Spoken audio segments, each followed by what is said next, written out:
Bienvenido, buenos días. Hola, ¿qué tal? ¿Cómo están? Ay, sí, ahí Ahí ¿Qué sí. sí tal, te Juan escuchamos. Manuel? ¿Cómo estás, Cristian? Connie, Hola, ¿qué tal, Cristian?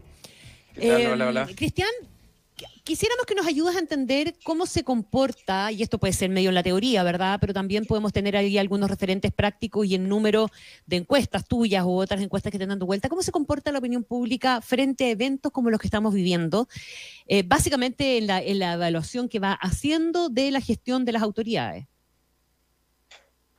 A ver, sí, interesante, interesante la pregunta y la reflexión. Lo primero a decir es que en general la opinión pública es, es un promedio de mucha gente y suele suceder que en la medida que los fenómenos, las crisis involucran a más número de personas, hay un mayor involucramiento.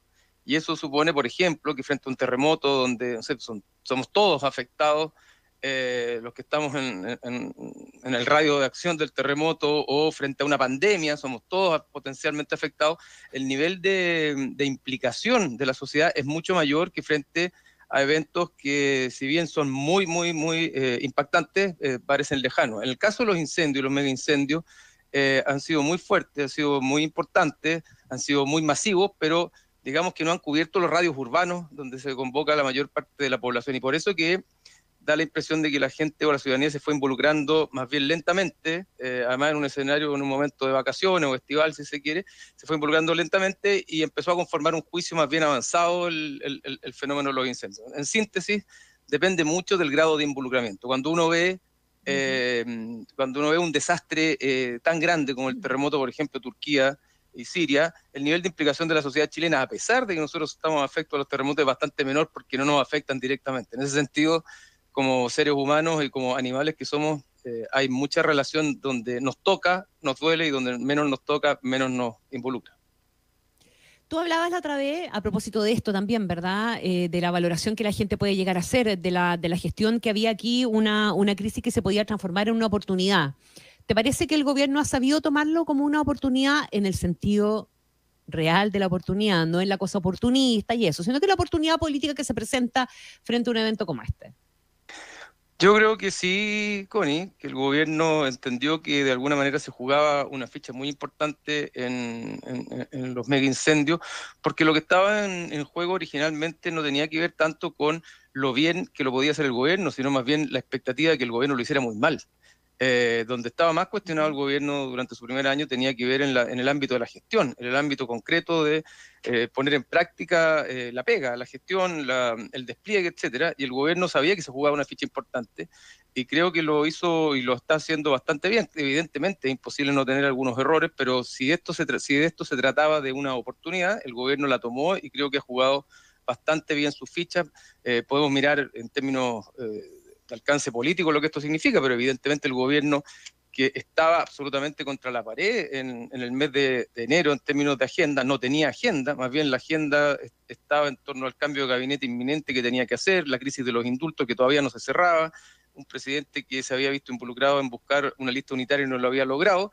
Bueno, de pronto el gobierno toma la agenda y hoy día no hay ninguna duda que el gobierno tiene la agenda y el pandero, por lo menos en esto, y que muchos de sus ministros que estaban absolutamente escondidos o esperando prácticamente que los cambiaran, hoy día ya sacaron la voz, están presentes y están desplegados. Por lo tanto, el gobierno está en acción. Y está en acción, y la evaluación en general de la ciudadanía ha sido más positiva que negativa, y eso es un punto ganado para el gobierno, sin duda.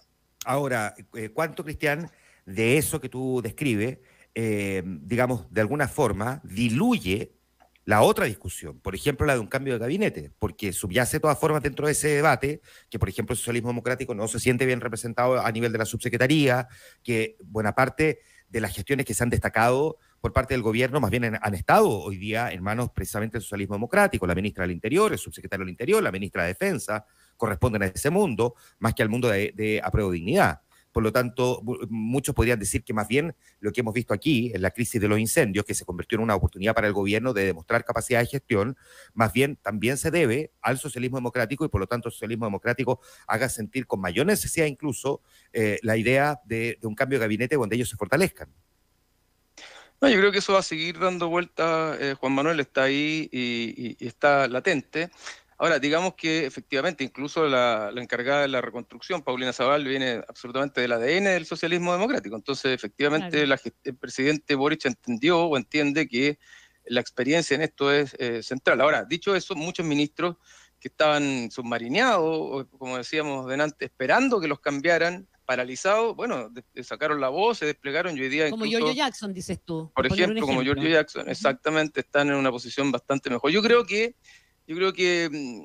lo conversamos en algún minuto, esta oportunidad también eventualmente le da un espacio o una cierta holgura al gobierno para hacer un ajuste muy específico que calme las ansias, y particularmente puede ser en un solo ministerio, y alargar el cambio más profundo hasta después de las elecciones. La, la metida de pata, digamos, del presidente de haber intentado hacer una sola lista y haber fracasado en eso, le generó un efecto complejo, que es que frente a un cambio de gabinete inminente, que tenía que hacerse en marzo, que era donde estaba puesta la agenda, el gobierno ya tenía un problema a la vuelta de la esquina, que era en mayo, donde venía una elección, y si la elección daba números muy favorables o no tan malos, por ejemplo, para el mundo del PPD, que probablemente iba a quedar sacrificado en este primer cambio, el gobierno se iba a ver compelido a tener que hacer otro cambio de gabinete para reordenar sus fichas. Mm. Esto eventualmente al gobierno le da un poco de aire. La agenda hoy día no está puesta en el cambio de gabinete necesariamente, la agenda de las personas, y por lo tanto le puede dar un cierto aire y de alguna manera alargar, ¿verdad?, el cambio más profundo hasta después de las elecciones, con los resultados en mano, porque de lo contrario podría tener que hacer dos elecciones, o sea, dos cambios de gabinete en muy corto plazo, y eso desempodera al presidente. Y esto yo creo que le da un espacio. Posiblemente vamos a tener un cambio de gabinete muy acotado, o a lo mejor un movimiento de una ministra o de un ministro específico, pero no el cambio tan profundo que se esperaba, y ese lo pueden alargar hasta después de la elección en función de cómo se den los resultados. En la lógica de las encuestas para novato, Cristian Valdivieso, expliquemos por qué, o por qué puede pasar, ¿verdad?, que un presidente mantenga su aprobación y se dispare la aprobación, o se dispare, suba 10 puntos, no es menor, ¿verdad?, en la última encuesta CADEM, la aprobación del gabinete. ¿Y qué efectos tiene eso? A ver, dos cosas. Primero, el gobierno, a ver, no tenemos el contrafactual, pero imaginémoslo. Ujú. El gobierno venía de un momento muy complejo con los indultos, como conversamos delante, y con varios errores no forzados, más un presidente que estaba bien atribulado por no haber conseguido una sola lista. El gobierno podría haber seguido cayendo. O sea, lo más probable en ese contexto es que el gobierno pudiera haber caído, y no tenemos el contrafactual, y lo que los números han mostrado es que el gobierno al menos se ha mantenido, no se ha caído. E incluso si uno mira la línea de tiempo un poquitito más larga, ve que el gobierno algo ha subido, dentro del margen, pero ha subido ya algo, y por lo tanto ha revertido un posible desfonde que se podría haber producido después de los indultos. Primero. Segundo, la gente lentamente, como conversábamos delante, ha ido tomando nota sobre el actuar del gobierno, y sumando y restando ha hecho una evaluación más bien positiva que negativa frente a un gobierno que tiene en general una mala evaluación. Y tercero, en la evaluación general del gobierno inciden muchos otros elementos de orden emocional, de orden político y de una mirada que está más instalada, que en general tiene mucho de crítica y que no se mueve tan rápidamente, porque ahí Claro. los movimientos tienen que ver con cambios actitudinales. Entonces, la percepción puntual de una semana a otra, de un mes a otro, respecto del desempeño específico de un ministro, no supone que ese ministro hoy día pase a ser un ministro bien evaluado en lo general, sino que en lo particular se le valoró una gestión específica, en este caso vinculada al tema de los incendios. Entonces habrá que ver si eso es más estructural. Los movimientos de evaluación o aprobación del gobierno más estructurales se ven en el transcurso de 1 o 2 meses, no de un minuto Ujú, puntual, porque ujú. esas subidas específicas o bajas pueden deberse a eventos muy coyunturales o puntuales. Entonces, seguimos con un gobierno que está en torno al 30% de evaluación, que al final del día está cercano a lo que obtuvo en la primera vuelta, y no mucho más y tampoco mucho menos. Y un gobierno que no logra salir de ese espacio del grupo que lo aprobó en la primera vuelta. Podemos juzgar si es bueno o malo, es suficiente o Mm. insuficiente, es más o menos que gobiernos anteriores. El hecho es que está anichado en ese grupo todavía. Y por lo tanto, perdona, ¿tú crees que se va a quedar en ese nicho? ¿No hay posibilidad de hacerlo crecer? Incluso si diese un giro, por decirlo así, de reevaluar de alguna manera lo que se ha hecho en este último año. No, sin duda el gobierno puede aspirar a más, yo creo que tiene que aspirar a más, tiene que aspirar al menos a superar el guarismo del apruebo, que es el 38%. El gobierno hoy día está debilitado sin duda y está coyunturalmente bien evaluado por la gestión de los incendios, y habrá que ver si esa mirada más coyuntural se transforma en algo más estructural sobre la confianza que la gente le deposita al gobierno en la gestión de lo que está haciendo. Yo creo que el gobierno está todavía atrapado en la dinámica del apruebo y del rechazo. Todo lo que vemos tiene mucho que ver con esa jugada en favor del apruebo. Y mientras el gobierno siga siendo un gobierno que no se saca el lastre, porque por corto andar, ¿verdad?, del tiempo, del apruebo, es difícil que pase del 35% y con suerte llegar al 38%. Entonces, creo yo que vamos a ver este año posiblemente algunos movimientos donde el gobierno va a intentar construir más fuerza política y social, y en eso las señales hacia el mundo del socialismo democrático van a ser importantes, no solo por la capacidad de gestión de ese mundo, sino que también por la señal respecto de traspasar o cruzar la frontera más allá del grupo de referencia original del gobierno. Cristian, para el propósito del gobierno de mantenerse más o menos a raya como está, o sea, no seguir, para evitar el desfonde, ese desfonde del que se pudo haber salvado ahora justamente por esta coyuntura, como tú describías, se viene marzo, y en marzo van a volver también, de la mano de marzo vienen un montón de temas, van a volver con fuerza los temas de seguridad y la agenda de seguridad que el gobierno va a tener que llevar a cabo. Ya vimos que la oposición tiene como prioridad legislativa el tema de la seguridad, van a volver también los debates respecto del futuro de las ISAPRE, del futuro de la reforma de las pensiones, del futuro de la reforma tributaria y una larga lista de etcéteras. ¿Qué notas debiera tomar el gobierno de este pequeño, de este veranito de San Juan, en definitiva, para lo que sea su gestión política, una vez que, entre comillas, de verdad, parta el 2023?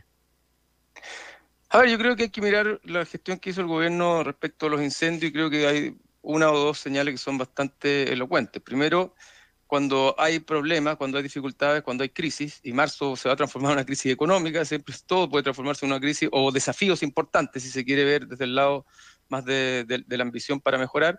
Lo evidente es que hay que construir relaciones, hay que tejer puentes y hay que buscar alianzas con los distintos públicos y con los distintos sectores de la sociedad. El gobierno creo que lo entendió. La alianza público-privada, la alianza con las organizaciones sociales, la alianza incluso o la conversación con los equipos del expresidente Piñera. Todo aquello que contribuye a generar una sensación de estar en control, por una parte, y por otra buscando unidad nacional frente a una emergencia es clave. Y creo yo que el gobierno tiene que tomar nota de eso. Eso probablemente va a tener efectos o impactos en el desarrollo de la agenda legislativa del gobierno. El gobierno sabe ahora que es muy distinto cuando busca relaciones, busca afiatar contactos con otros grupos, busca ampliar su base de apoyo y extender la conversación hacia otros grupos, a lo mejor no afines. Eso ayuda a que la gente sienta que el gobierno está en control y no está buscando polarizar ni pelear, sino que buscar alcanzar grandes acuerdos. En segundo lugar, la lección desde el lado negativo, si se quiere, es que el gobierno cuando tropieza, es evidente que tropieza porque se empieza a enfrentar a ciertos grupos responsabilizándolos de los problemas que han pasado o que han dado pie a una cierta crisis. Y eso finalmente al gobierno le rinde muy corto, le rinde en su grupo o en su nicho específico, pero no le permite crecer en su base de apoyo. Y el ejemplo más concreto es cuando rápidamente ahora en este caso se empieza a culpar a las forestales o se empieza a culpar a ciertas industrias respecto de problemas que efectivamente son sistémicos y que tienen causas bastante más grandes y generales. Entonces, ahí hay dos aprendizajes. Uno, búsqueda de grandes acuerdos, búsqueda de consenso, no querían anotarse los porotos o los puntos solo el gobierno, sino que buscar alianzas y acuerdos grandes, una sensación de unidad frente a los problemas. Y segundo, no particularizar los problemas en ciertos grupos, porque eso entraba a la agenda y genera tensiones y más bien disrupciones más que búsqueda de alianzas, acuerdos o apoyo frente a la situación. Ahora, déjame preguntarte, porque esto también es parte, digamos, de las discusiones. Cristian Valdivieso, director de Criteria, conversó esta mañana con nosotros. El gobierno va a tener que enfrentar, no solamente el gobierno, el país, ¿no? La elección de consejeros constitucionales con un oficialismo que de todas formas va dividido, ¿no? En dos listas y además probablemente con un cierto desangre en las negociaciones propiamente tal, que de todas formas, aunque parecieran haber quedado un poco atrás, van a marcar puntos de inflexión al momento de tener que hacer campaña. y luego las inevitables comparativas de a cuál de los dos sectores les fue mejor. Sin duda, eso es un ámbito de tensión para el gobierno, más aún cuando el presidente intentó llegar a una lista y no lo logró, y por lo tanto él es juez y parte de lo que pase. Y en ese sentido está absolutamente comprometido. Dicho lo anterior, es un momento difícil para el gobierno, pero también un momento donde la agenda le va a permitir al gobierno no solo estar instalado en los temas que son más complejos hoy día, que es seguridad, economía, sino que también una agenda más política que complemente la otra agenda. Entonces, yo creo que es una noticia en desarrollo, para el gobierno no es fácil lo que viene, es un momento complejo, pero la señal que vamos a encontrar ahí, creo yo, no tiene tanto que ver con cuántos consejeros consigan cada uno, sino que con cuánta votación total, en términos numéricos, ¿verdad? Cuánta votación bruta y porcentual obtenga cada una de las alianzas, y eso va a rebarajar posiblemente el naipe en términos del gabinete en adelante, y de aquí probablemente hasta el término del gobierno. Yo creo que esa es la noticia en desarrollo más interesante desde el punto de vista de cómo se va a conformar el gobierno en adelante. Yo creo que esa conformación no la vamos a ver hasta después de esa elección, y por eso que decíamos delante que a lo mejor el gobierno ganó un par de meses para postergar un poquito este cambio ministerial y alargarlo hacia los tiempos postelectorales para ver cómo se distribuyen ahí las fuerzas políticas. Es muy posible, Juan Manuel, que si al gobierno le va muy mal en esa elección y se transforma la elección de consejero en una elección a favor o en contra del gobierno de alguna manera, y le va mal al gobierno o no le va tan bien como pensaba, y el juicio es que eso fue una votación en relación, un juicio al gobierno, es posible que el gobierno se vea incluso compelido a buscar salirse de los márgenes del apruebo y buscar traer hacia adentro algunos ministros, ministras o algunos cargos de poder de gente que haya estado en la opción rechazo eventualmente, porque Cristian, de lo contrario el gobierno queda muy, muy anichado. Ahora, es un hecho la causa que al gobierno no le va a ir como le fue a los sectores de izquierda en la elección de los convencionales constituyentes. O sea, como uno tabula, de alguna manera, que de todas formas va a haber una cierta pasada de cuenta del electorado que probablemente va a girar un poco más hacia el centro de la elección de los consejeros constitucionales. Digamos, no tenemos cómo compararlo, porque este va a ser un proceso electoral distinto, no son 155, se elige a través de circunscripción y no de distrito, los independientes no tienen la misma posibilidad de participación que en el proceso anterior, por lo tanto, inevitablemente vamos a ver más bien un giro hacia el centro, y por lo tanto, muchos van a interpretar sí o sí como que esto fue una derrota para el gobierno. O sea, no importa cuántos consejeros saque. Sin duda, y con voto obligatorio, el giro hacia el centro, hacia posiciones más moderadas, es lo más probable. No tenemos la certeza, pero es lo más probable con el voto obligatorio que estamos teniendo ahora, que no lo habíamos tenido nunca en la historia de Chile, porque antes era obligatorio, pero con inscripción previa. Por lo tanto, hay una noticia ahí. Ahora, el tema acá es que probablemente el número de consejeros no va a ser tan distinto entre un sector y otro. No nos olvidemos que la derecha o la oposición, si se quiere, va dividida en 3 listas, y que el sistema electoral que tenemos ahora es el sistema del Parlamento. Por lo tanto, no va a haber mucho desequilibrio en el número de consejeros.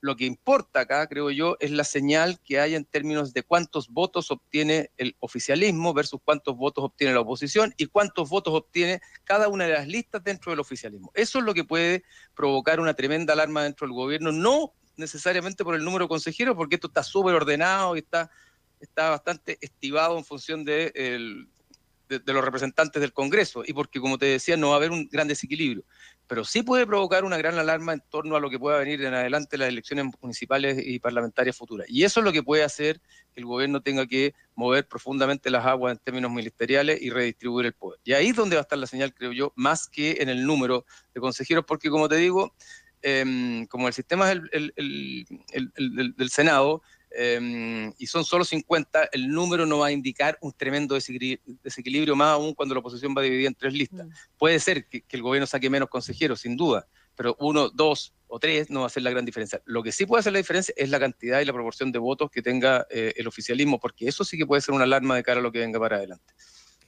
Cristian, ¿cuál es tu mirada de cómo llega la ciudadanía a ese proceso? Porque es sabido, y tú mismo lo has recogido y lo hemos comentado en más de alguna oportunidad, ¿verdad?, que las distintas encuestas muestran que hay un cierto cansancio de la gente con el tema constitucional, pero ese cansancio no necesariamente significa que rechacen el proceso nuevo.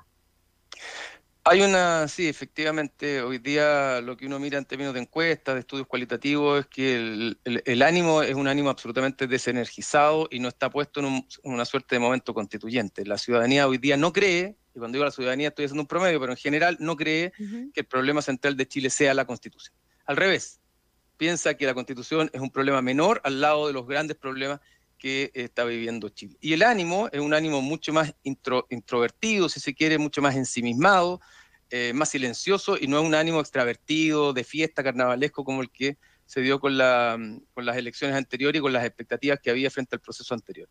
Eso evidentemente desenergiza, desmoviliza y desinteresa a las personas respecto del proceso, y por lo tanto ahí hay una nota a tener mucho cuidado con lo que venga. Ahora, dicho todo eso, si se quiere, la nota o el lado positivo de lo que hemos visto en encuestas y en otros lados es que la gente sí piensa que la Constitución y el tema constituyente hoy día no es relevante, es poco importante e incluso aburrido, pero es un problema latente que tenemos como país y que es un problema que tenemos que superar para pensar en recuperar una cierta estabilidad que la gente sí valora. Entonces, frente a esa aproximación que dice relación con que la gente está asustada de que tengamos un nuevo fracaso, es decir, no le gusta lo que ve, pero le teme al fracaso igual, creo yo que el mundo político debería tomar nota de eso para hacerse cargo y de alguna manera sintonizar bien con ese estado de ánimo. Es decir, la gente no quiere carnaval, no quiere fiesta, no quiere lo extrafalario, no quiere lo expresivo, no quiere lo identitario,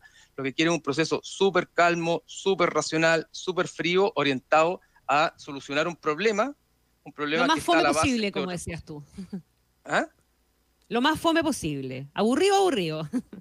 Exactamente, probablemente lo más aburrido posible. Y lo que puede pasar es que el proceso se ensucie en sí mismo más que el proceso se vuelva virtuoso si es que se pone más gritón o más extrafalario, por decirlo de alguna manera. Entonces, aquí hay que jugar, creo yo, al menos para quienes creemos que es importante superar el tema constitucional, creo que hay que jugar al ritmo bajo, a la baja energía, a la fomedad, a la responsabilidad, a la racionalidad, de manera que la gente diga, bueno, esto que no nos involucró mucho, finalmente es importante aprobarlo, no porque creamos que va a provocar cambios profundos, sino que porque va a evitar más incertidumbre en el país. Muy bien, pues te queremos agradecer, Cristian, que hayas conversado esta mañana con nosotros, partiendo la semana y haciendo esta proyección y este análisis político también. Muchas gracias, Cristian. Gracias a ustedes, que estén muy bien. Chao, un abrazo, gracias. 8:33 minutos.